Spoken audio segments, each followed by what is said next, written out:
दोस्तों गजा का बदला इस वक्त इसराइल से यमन ले रहा है। यमन ने इसराइल पर हमले किए हैं और यमन के हमले से हड़कंप मच गया है इसराइल में। ऐसा हड़कंप कि नेतन्याहू संसद छोड़कर भाग गए, उन्हें दुम दबाकर भागना पड़ा।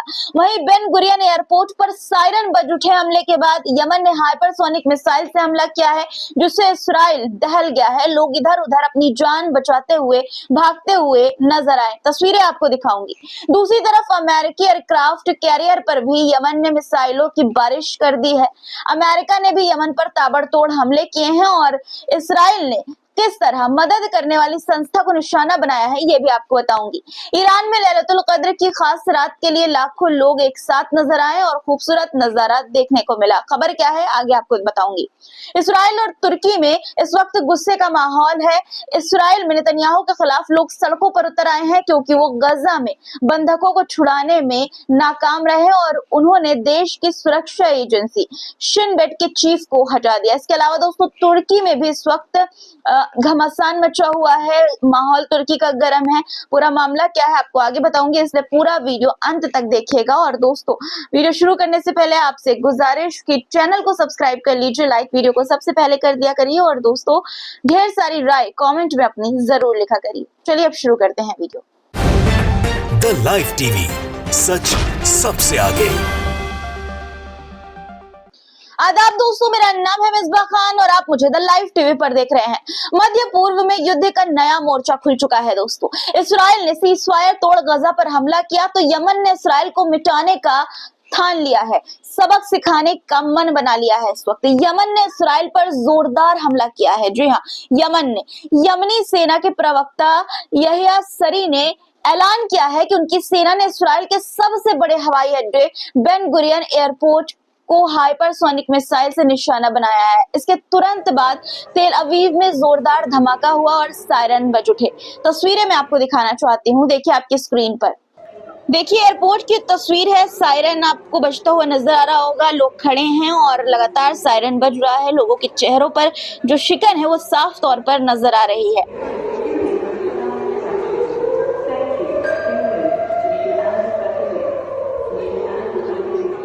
इस हमले के बाद इसराइल में हड़कंप मच गया। सायरन बजने के बाद घबराए हुए लोग शेल्टर्स और सुरक्षित स्थानों की ओर भागने लगे। तस्वीरें देखिए कि कैसे गिरते पड़ते हुए यहूदी जो हैं वो भाग रहे हैं जान बचाने के लिए। आपकी स्क्रीन पर तस्वीरें आप देख सकते हैं कि किस तरह से लोग भागते हुए नजर आ रहे हैं। जानवर भी भागते हुए नजर आ रहे होंगे। लोग अपनी जान बचाने के लिए कि कितनी जल्दी सुरक्षित स्थान पर हो सके उतनी जल्दी पहुंच सकें।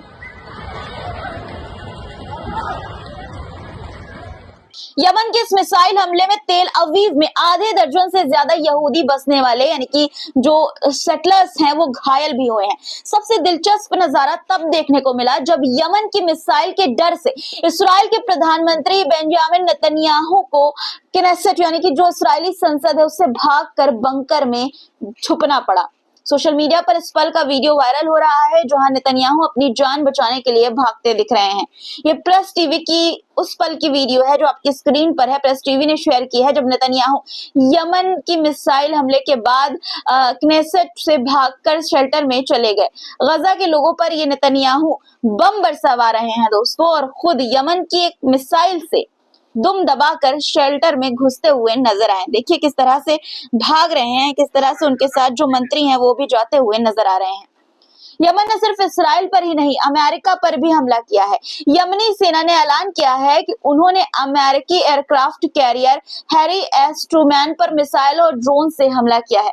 दूसरी तरफ यमन की राजधानी सना समेत कई इलाकों पर अमेरिकी फायर जेट्स ने भयंकर बमबारी की है। अल थवरा जिले में रिहायशी इलाकों को निशाना बनाया गया है। तस्वीरें आपकी स्क्रीन पर आप देख सकते हैं। देखिए कितनी भयानक दोस्तों ये हमला किया है अमेरिका ने। आपको आग लगी हुई बिल्डिंग में साफ तौर पर नजर आ रही होगी इस वीडियो में। रेस्क्यू ऑपरेशन भी जारी है, बचाव लोग काम कर रहे हैं और नुकसान देखिए कि किस तरह से जलकर खाक हो गई है बिल्डिंग। आपको साफ तौर पर जो जमीन पर है वो नुकसान जो हुआ है यमन में वो नजर आ रहा होगा। खबर है कि इस हमले में 7 महिलाएं और 2 मासूम बच्चे गंभीर रूप से घायल हो गए हैं। सादा और अल बैदा के कई इलाकों पर भी बमबारी हुई है। ये हमले ऐसे समय पर हुआ है जब यमन ने इस्राएली जहाजों के लिए अपने समुद्री सीमा बंद कर दी है। अमेरिका अब सीधे इस्राएल की लड़ाई लड़ रहा है। इस हमलों से साफ नजर आ रहा है और इसका खामियाजा यमन के निर्दोष नागरिकों को भुगतना पड़ रहा है। अमेरिकी राष्ट्रपति डोनाल्ड ट्रंप ने 15 मार्च को एक आदेश जारी किया जिसमें कहा गया कि यमन के खिलाफ पूरी ताकत से हमला किया जाए और इसके तुरंत बाद अमेरिकी लड़ाकू विमानों ने रिहायशी इलाकों पर बम बरसाने शुरू कर दिए। दोस्तों, वहीं यमनी सेना के प्रवक्ता यहया सरी ने साफ ये कहा है कि अमेरिका जो अमेरिकी हमले है, अमेरिका जो हम पर हमले कर रहा है, हमें रोक नहीं सकता उससे। हम गजा के लिए लड़ाई जारी रखेंगे। यमन लगातार इस्राएली ठिकानों पर हमले तेज भी कर रहा है। दोस्तों, आपको बता दूं कि यमन भी कमजोर नहीं है। ये दिखाते हुए, ये साबित करते हुए यमन ने अमेरिका का सुपर ड्रोन गिरा दिया। अमेरिकी सेना ने एक और अमेरिकी MQ-9 जो रेपर ड्रोन होता है उसको मार गिराया है। अल अक्सा फ्लड ऑपरेशन के बाद ये 16वां यानी कि 16th जो है अमेरिकी ड्रोन है जिसे यमन ने नष्ट किया है, गिरा दिया है, अपना निशाना बनाया है। दोस्तों, इस दौरान इन सब के बीच तुर्की में भी माहौल गर्म नजर आ रहा है। तुर्की में बगावत के सुर नजर आ रहे हैं। लाखों लोग सड़कों पर हैं। इस्तांबुल के मेयर और विपक्षी नेता एक्रम इमामोग्लू की गिरफ्तारी के बाद तुर्की की जनता आग बबूला हो गई और गिरफ्तारी के खिलाफ लाखों लोग सड़कों पर उतरकर प्रदर्शन कर रहे हैं। तस्वीरें देखिए आप कि किस तरह से लोग प्रदर्शन करते हुए आपको नजर आ रहे हैं तस्वीरों में। देखिए किस तरह से लोग झंडा लेकर, तुर्की का झंडा लेकर पुलिस से भिड़ते हुए भी नजर आ रहे हैं। पुलिस ने प्रदर्शनकारियों को हटाने के लिए आंसू गैस के गोले उन पर बरसाए जिससे माहौल और भी तनावपूर्ण हो गया। तस्वीरें देखिए कि किस तरह से लोग अपनी आंखें मलते हुए आंसू गैस के गोले के धुएं से, लेकिन फिर भी वो प्रदर्शन कर रहे हैं, वो मानने को तैयार नहीं है। जनता ने एर्दोगन से इस्तीफे की मांग की है और नारे लगाए हैं कि हम आ रहे हैं। प्रदर्शनकारी राष्ट्रपति भवन खाली करने की मांग भी कर रहे हैं। तस्वीर देखिए आपकी स्क्रीन पर कि किस तरह से लोग बोर्ड लेकर, बैनर लेकर खड़े हुए हैं और ये कह रहे हैं कि हम आ रहे हैं। किस तरह का दोस्तों माहौल है इस वक्त तुर्की में, इसका अंदाजा आप जो स्क्रीन पर आपकी भीड़ है, वीडियो में जो आप भीड़ देख पा रहे हैं उससे लगा सकते हैं कि किस तरह का गुस्सा एर्दोगन की सरकार के खिलाफ लोगों में है। सड़कों पे देखिए कितनी भीड़, ड्रोन शॉट है ये, और देखिए कितनी भीड़ नजर आ रही है। पैर रखने तक की जगह नहीं है। प्रदर्शनकारियों से पूरी सड़क, पूरी रोड खचाखच भरी पड़ी है। वीडियो में देखिए किस तरह से नारे भी लगाए जा रहे हैं। अब अगली खबर पर आते हैं। क्या इस्राइल अब हर हद पार करने पर उतर आया है?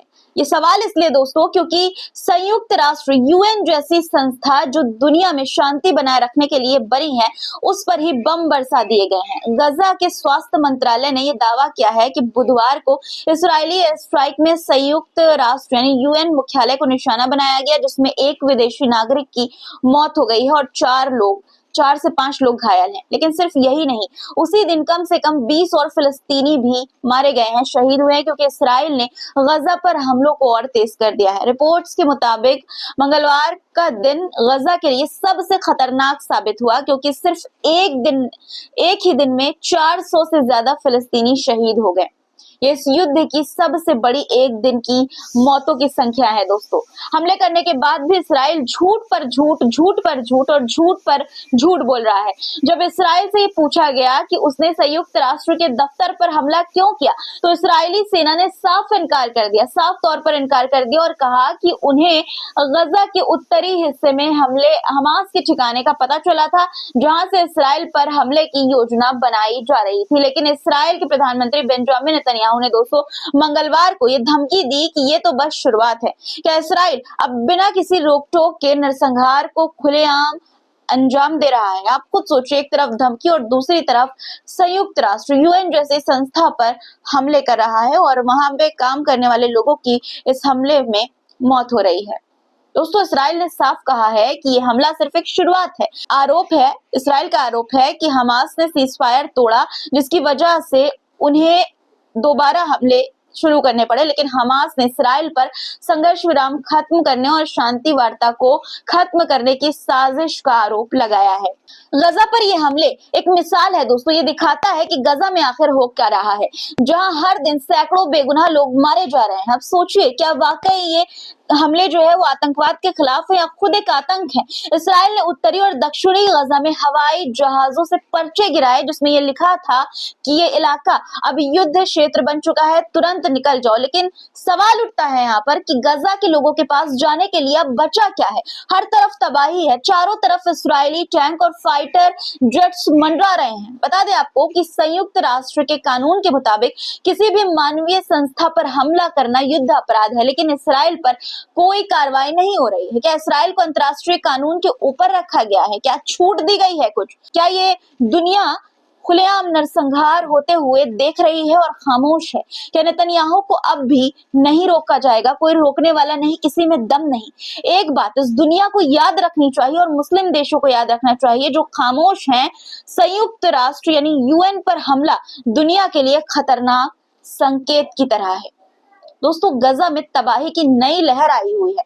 48 घंटे में 970 मासूमों की जान ले चुका है इसराइल। गजा के स्वास्थ्य मंत्रालय के अनुसार 48 घंटे में 970 फिलिस्तीनियों की हत्या हो चुकी है। गजा में कुल मौतों का आंकड़ा 49,547 तक पहुंच चुका है। हालांकि दोस्तों ये रिकॉर्ड आंकड़ा है, लेकिन जो रिकॉर्ड नहीं हुआ, हकीकत जो है वो इससे कहीं ज्यादा हो सकती है। इसराइल में नेतन्याहू के खिलाफ प्रदर्शन भी हो रहा है। इस बीच हजारों इसराइली बसाए गए इलाकों यानी जो सेटलमेंट्स हैं, सेटलमेंट से अल कुद्स यानी जो ईस्ट जेरूशलम है वहां पर जो प्रदर्शन करने पहुंचे हैं, उनका गुस्सा इस बात पर है कि गजा में कैदियों की रिहाई के लिए नेतन्याहू कोई ठोस कदम नहीं उठा रहे हैं। नेतन्याहू ने देश की खुफिया एजेंसी शिन बेट के प्रमुख को हटा दिया, जिससे सरकार के अंदर भी तनाव बढ़ गया। इसराइली पुलिस ने प्रदर्शनकारियों को जबरन हटाया। वीडियो देखिए आप। दो वीडियो आपकी स्क्रीन पर है दोस्तों। एक वीडियो में आप देख सकते हैं कि पुलिस किस तरह से जबरन प्रदर्शनकारियों को, जो इसराइल के प्रदर्शनकारी हैं, उनको हटा रही है। ना बुजुर्ग देख रही है, ना जवान देख रही है, ना महिलाएं देख रही है और ना ही बच्चे उसे नजर आ रहे हैं। अब एक और वीडियो आप देख रहे होंगे, आप इसमें ढेर सारे लोगों को एक रोड से जाता हुआ देख रहे हैं। दोस्तों, ये कोई और नहीं बल्कि इसराइल की वीडियो है और ये जो लोग हैं, ये हजारों लोग, लाखों लोग जो हैं वो अल कुद्स में मौजूद हैं और प्रदर्शन कर रहे हैं। दूसरी तरफ इसराइल के बेत शेमेश शहर में बड़ा हंगामा हो गया। अति रूढ़िवादी यहूदी यानी कि जो अल्ट्रा ऑर्थोडॉक्स यहूदी हैं, उनके गुटों ने अपने ही शहर के मेयर की कार पर हमला कर दिया। घटना उस वक्त हुई जब मेयर अपने परिवार के साथ एक कार्यक्रम से लौट रहे थे। उग्र भीड़ ने उनकी कार को घेर लिया, उसे पलट दिया और तोड़फोड़ की। इस हमले में मेयर के बेटे को चोट आई है, जिसके बाद प्रशासन ने पूरे परिवार को सुरक्षित निकाला। तस्वीरें आप देखिए कि किस तरह से लोगों ने कार पलटी और विरोध जताया। हालांकि ये विरोध किस बात को लेकर था दोस्तों, ये अभी खुलासा नहीं हुआ है, लेकिन विरोध हुआ और आप देख सकते हैं कि किस तरह से नजर आ रही है भीड़ यहाँ पर जो अल्ट्रा ऑर्थोडॉक्स यहूदी होते हैं उनकी। दोस्तों, अब ईरान की नई सैन्य ताकत की बात करते हैं। मिलिए ज़ायग्रस से। ईरान ने पहली बार अपने ज़ायग्रस नामक एडवांस सिग्नल इंटेलिजेंस डिस्ट्रॉयर का खुलासा किया है। यह खतरनाक युद्धपोत है जो दुश्मनों की हर हरकत पर नजर रख सकता है। ईरान अब समुद्री ताकत में भी बड़ा खिलाड़ी बनता जा रहा है धीरे धीरे, और ये सारी चीजें अमेरिका और इसराइल को टेंशन दे रही है। दोस्तों, अंत में ईरान से ही आई एक खूबसूरत खबर आपको बता देती हूँ। ईरान के उत्तर पूर्वी शहर मशहद में हजारों लोग इमाम रजा की पाक दरगाह पर जुटे। वे शबे कद्र यानी लैलतुल कद्र की रात मनाने आए, जिसे रातों की सबसे पाक रात माना जाता है। ऐसा माना जाता है कि इसी रात पवित्र कुरान यानी पाक कुरान नाजिल हुआ था और ये इबादत, दुआओं और रहमत की रात होती है। लोग पूरी रात जाग कर इबादत में गुजारते हैं और रहमत की दुआएं मांगते हैं। दोस्तों, आज के लिए फिलहाल इतना ही। आज की खबरों पर आपकी क्या राय है कमेंट में जरूर लिखिएगा। चैनल को सब्सक्राइब नहीं किया तो फटाफट कर लीजिए और दोस्तों शेयर करके ही जाइएगा, वीडियो को लाइक भी जरूर कर दीजिएगा। फिर मुलाकात होगी कुछ नए मुद्दों के साथ। अब तक के लिए अपना ख्याल रखिएगा। खुदा हाफिज।